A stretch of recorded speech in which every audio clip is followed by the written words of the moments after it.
नमस्कार दोस्तों, स्वागत है आपका सीखो ज्ञान ऑनलाइन चैनल पर। यहां आपको मिलती है नई नई योजनाओं, सरकारी अपडेट्स, बैंकिंग टिप्स और रोजमर्रा की जरूरी जानकारियां, और वो भी आसान भाषा में। Land registry.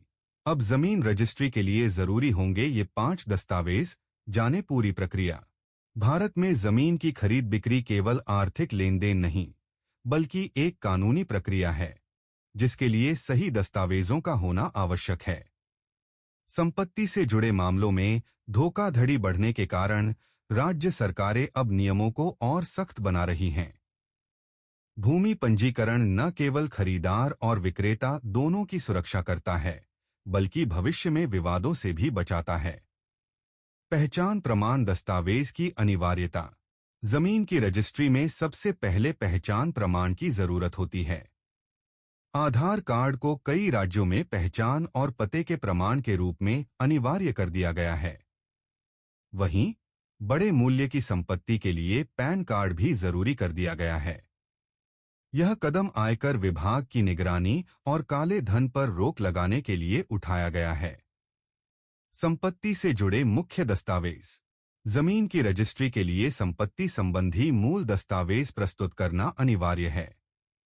इनमें खसरा नंबर, खतौनी, भूमि का नक्शा और पिछले मालिकाना हक के प्रमाण शामिल हैं। इसके साथ ही खरीदार और विक्रेता के बीच का बिक्री समझौता, सेल डीड, पंजीकरण प्रक्रिया का अहम हिस्सा होता है। वित्तीय दायित्वों की जांच। जमीन खरीदने से पहले यह देखना जरूरी है कि संपत्ति पर कोई बकाया कर या सरकारी देनदारी तो नहीं है। संपत्ति कर, भू राजस्व और अन्य स्थानीय टैक्स की जांच करना आवश्यक है।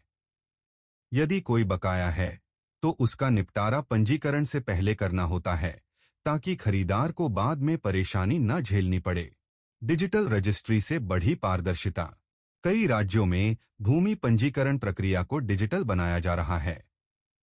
अब ऑनलाइन माध्यम से दस्तावेजों की जांच, फीस का भुगतान और अपॉइंटमेंट बुकिंग संभव है। हालांकि यह सुविधा सभी राज्यों में समान रूप से उपलब्ध नहीं है। कई जगह अब भी पारंपरिक प्रक्रिया अपनाई जाती है। धोखाधड़ी से बचने के उपाय।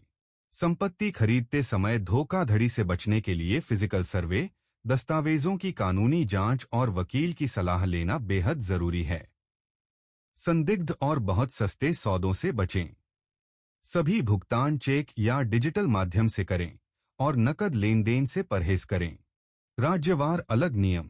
भूमि पंजीकरण राज्य सरकार का विषय है, इसलिए स्टाम्प ड्यूटी, पंजीकरण शुल्क और आवश्यक दस्तावेजों की सूची हर राज्य में अलग हो सकती है। इसलिए संपत्ति खरीदने से पहले संबंधित राज्य की पंजीकरण प्रक्रिया की जानकारी लेना जरूरी है। अगर आपको ये वीडियो पसंद आया हो तो जल्दी से लाइक कर दीजिए। अपने दोस्तों के साथ शेयर करना मत भूलिए। और हाँ, चैनल को सब्सक्राइब कर लीजिए ताकि हमारी अगली वीडियो आपको सबसे पहले मिले। तो मिलते हैं अगले वीडियो में। तब तक के लिए धन्यवाद।